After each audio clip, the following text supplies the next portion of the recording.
जी, world class city आप छोड़ गए थे या फिर वर्ल्ड क्लास सिटी की बात शुरू करके गए? देखिए, हमने वर्ल्ड क्लास सिटी की तरफ कदम बढ़ा दिया था। अब भारतीय जनता पार्टी की सरकार की जिम्मेदारी थी कि इस शहर को वर्ल्ड क्लास सिटी में पूरी तरह से कन्वर्ट करे। आज आपने देखा कि यूडीएच मंत्री लाचार नजर आ रहे हैं और वो भी उसी भाषा का प्रयोग कर रहे हैं जो इस प्रदेश की मुखिया कर रही है। उनके पास भी एक ही बहाना है कि खजाना खाली है, और सेम बात यूडीएच मंत्री कह रहे हैं कि खजाना खाली है। यानी विकास की जो प्राथमिकता की बात करते हैं वो टैक्स के ऊपर करते हैं, टैक्स के ऊपर डिपेंडेंसी अपनी शो कर रहे हैं, और वो इस प्रदेश के लोगों को भ्रमित करना चाह रहे हैं कि हमारे पास पैसा नहीं है इसलिए हम विकास नहीं कर सकते। तो आप किन लोगों के ऊपर बोझ डालना चाहते हैं? आप तुलना तो करते हैं बंबई से, आप लंदन से तुलना करते हैं, लेकिन उस तुलना करने के साथ साथ आप ये जवाब नहीं तय नहीं करते कि जिस राशि को आप बता रहे हैं कि यहाँ 36 रुपए है और वहां 3600 रुपए है, तो उसे वसूलने का अधिकार आपके पास है, आप अधिकार अपना प्रयोग में लें। क्यों नहीं वसूल करना चाहते हैं? एक तरफ हमारे साथी कह रहे हैं कि ये आवश्यक है और कोई लाचारी नहीं है, लेकिन इस बात को बार बार भूल रहे हैं कि कहते हैं कि गहलोत सरकार ने कुछ नहीं किया, मेट्रो तो हमने चलाई है, हम चलाएंगे। लेकिन आप इस बात को बोल, देखिए पारिक जी, अब आप शांत बैठिए। आप जब बोलते हैं हमने एक शब्द नहीं बोला, गलत बात नहीं करेंगे, बात को गलत तो नहीं कह सकते ना।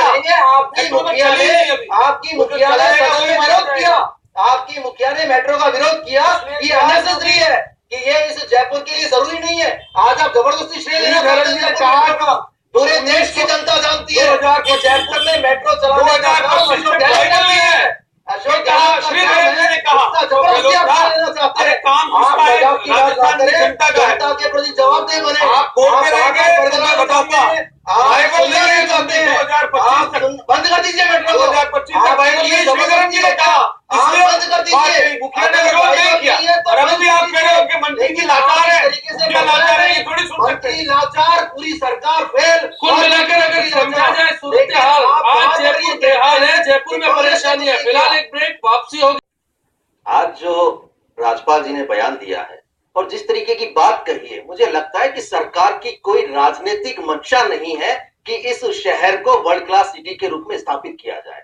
जो पहले से है, जयपुर जिस तरीके से विश्व के मानचित्र पर है, उसे ये और चमकाने की बजाय सरकार की मंशा क्या लगती है? लोकेश जी, सरकार की मंशा क्या लगती है आपको? सरकार की मंशा लग रही है कि किसी न किसी तरीके से ये जो बहाना है इसको कायम रखा जाए और अपनी लाचारी बार बार ये शो की जाए कि हमारे पास पैसा नहीं है, खजाना खाली है, हम इस प्रदेश का, इस शहर का कोई विकास नहीं कर पाएंगे। आप देखिए, लगातार आपको याद होगा कि पिछली सरकार में यूडी टैक्स की जो हालत है वो तो लगातार सरकारों में हो ही रही है। जो आज ये अपना बता रहे लाचारी जो पूरी तरीके से व्यक्त कर रहे हैं, उसी तरीके से यूडी टैक्स हमेशा उन्हीं सरकारों में यही रहा है कि कभी वसूला गया है, कभी नहीं वसूला गया है। लेकिन पिछली सरकार ने घाट की घूनी जैसा प्रोजेक्ट किया, जयपुर में मेट्रो चलाई।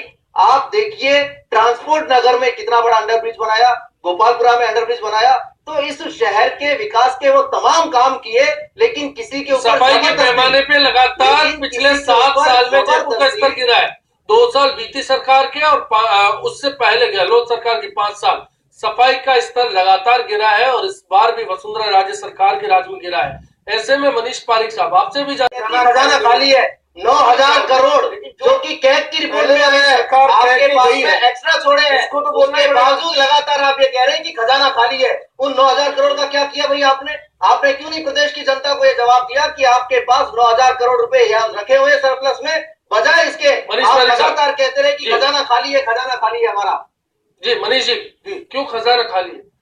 ये तो पक्की बात है कि जो बजट मैनेजमेंट है उसमें जितनी आवक है उनसे ज्यादा जावक है, ये तो स्वाभाविक बात है। और इसीलिए क्योंकि नए टैक्स नहीं लगाए।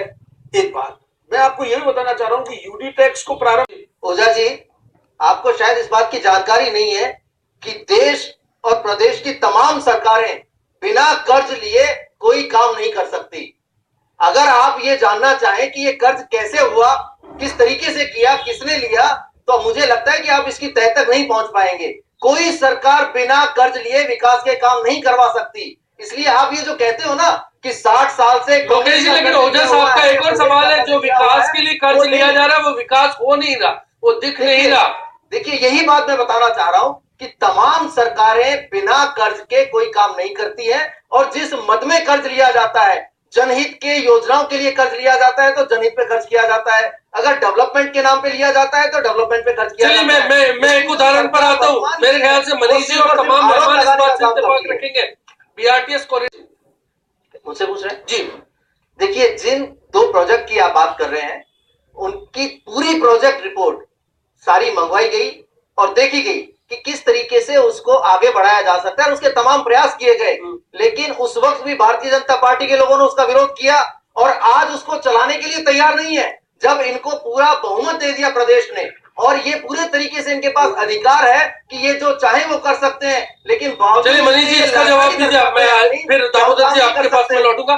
मनीष जी इतना बता दीजिए, क्या आप अपने प्रोजेक्ट पर ही अब ना इत्तेफाकी रखते हैं? नहीं,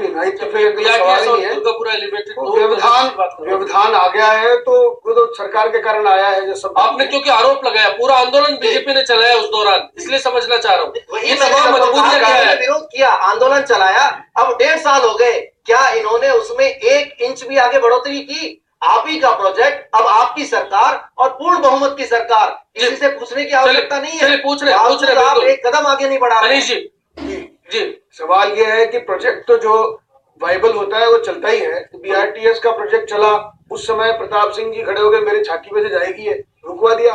कांग्रेस पार्टी की सरकार थी, मेट्रो लाएंगे हम तो वसुंधरा राजे जी का प्रोजेक्ट था इसलिए रुकवाया। तो ये तो जाति का मतलब दलगत विद्वेष तो वो था एक बात। जहां तक दुर्गापुरा वाले इन सरियों की बात है, उसके अभियान इस देश के प्रधानमंत्री ने स्वयं झाड़ू लेके शुरू किया।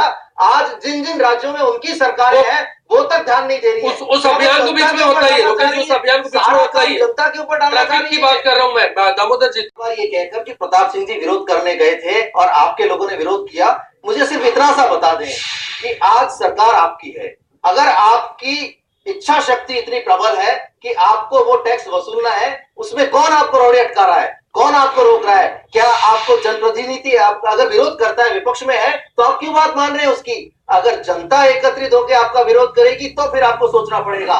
लेकिन ये कहना कि जनप्रतिनिधि नहीं लेने देते, नहीं वसूल करने देते, जब आप सरकार में नहीं थे तब आपने क्या किया था, मुझे लगता है वो लगातार भूल रहे हैं। सुराज संकल्प यात्रा में लगातार एक बात कही गई थी कि हम इस प्रदेश में सुराज ला देंगे और प्रदेश को जय जय राजस्थान का नारा देकर पूरा बदल देंगे। आप ये बताइए, क्या आपने प्रदेश की जनता से ये कहा था कि आप कर देंगे तब हम विकास करेंगे, या आपके पैसों से ही हम विकास कर पाएंगे? खजाना भरा मिलेगा तब हम इस देश में, इस प्रदेश में विकास करेंगे। इसका जवाब दे, मैं फाटे की बात भी करूंगा, जिम्मेदारी से बचना जिम्मेदारी है कि इस प्रदेश का और हर शहर का विकास करें। तब आप जिम्मेदारी से भाग रहे हैं, तब आप बहाने लगा रहे हैं कि खजाना खाली है। तो तब जब आप चुनाव के लिए प्रचार में जा रहे थे, क्या आपने किसी को ये कहा था कि ये कंडीशंस है हमारे पास, अगर ये फुलफिल होंगी तो हम प्रदेश का विकास करेंगे? आज आप पीछे हट रहे हैं, आज आप अपनी लाचारी जो है पूरे तरीके से शो कर रहे हैं प्रदेश की जनता। कुल मिलाकर समझ सकते हैं कि सियासत का मोड़ किस ओर है, चाहे कांग्रेस हो चाहे बीजेपी हो, जब वक्त पड़ता है कि लोकल बॉडी को काम नहीं करने देने का। हो सकता है कि लोगों के अपने अपने जो पर्सनल स्वार्थ हैं वो टकराते हो और वो एम्पावर नहीं करना चाहते हो, तो वो व्यवस्था को खत्म करना होगा। अब आवश्यकता इस बात की है कि उन्हें पूर्ण अधिकार दिए जाएं। जिस जगह से वो चुने जाते हैं, निर्वाचित होते हैं, या उस शहर की जो बॉडी है वो पूर्ण अधिकार के साथ। ठीक, इस मंच पर ये बात आप बोल रहे हैं, लेकिन क्या इस विचार के लिए पूरी कांग्रेस एकमत होगी? क्या जब अगर बीजेपी इस फैसले को मान लीजिए लागू कर देती है, तो क्या कांग्रेस उसका समर्थन देगी? ऐसी कोई सोच है? क्योंकि सरकार आपकी भी रही है, उस दौर में भी ये बात उठी है और कोई फैसला नहीं है। देखिए, जहां तक अब नए फैसलों की बात है, ये तय सरकार को करना है कि वो क्या फैसले लेना चाहती है और किस तरह से विकास को गति देना चाहती है। बार बार आरोप लगा देने से इनका कोई काम नहीं होगा कि पिछली सरकारों ने ये नहीं किया, पिछली सरकारों ने एक्ट नहीं बनाए इसलिए हम भी नहीं बनाएंगे। अगर आप वास्तव में परिवर्तन करना चाहते हैं और विकास की दिशा में अग्रसर होना चाहते हैं, तो आप जनता की राय से वो तमाम फैसले कीजिए जो विकास को गति देने वाले हो, जो लोकल बॉडीज को एम्पावर करने वाले निकायों को। उनका विजन तो सबके सामने आ गया, सबने देख लिया कि जब तक टैक्स नहीं लिया जाएगा विकास नहीं हो पाएगा। तो टैक्स लेने की जिम्मेदारी भी तो सरकार की है। और राज्यपाल जी उसी पार्टी के नुमाइंदे हैं जिन्होंने दोनों टैक्स समाप्त किए हैं।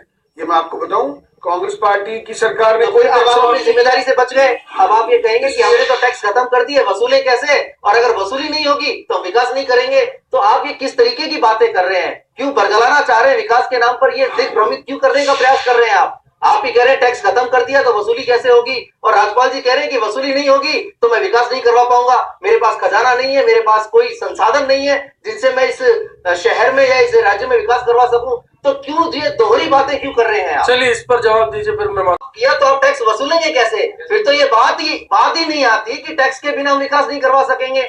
जो बात आपको क्लियर है कि आपने माफ कर दिया, फिर ये शब्द बोलना पूरे प्रदेश को भ्रमित करने जैसा है कि आप लोगों को बेवकूफ बना रहे हैं। चलिए, लेकिन अब उस मसले में बात नहीं करेंगे कि क्या हो रहा है, क्या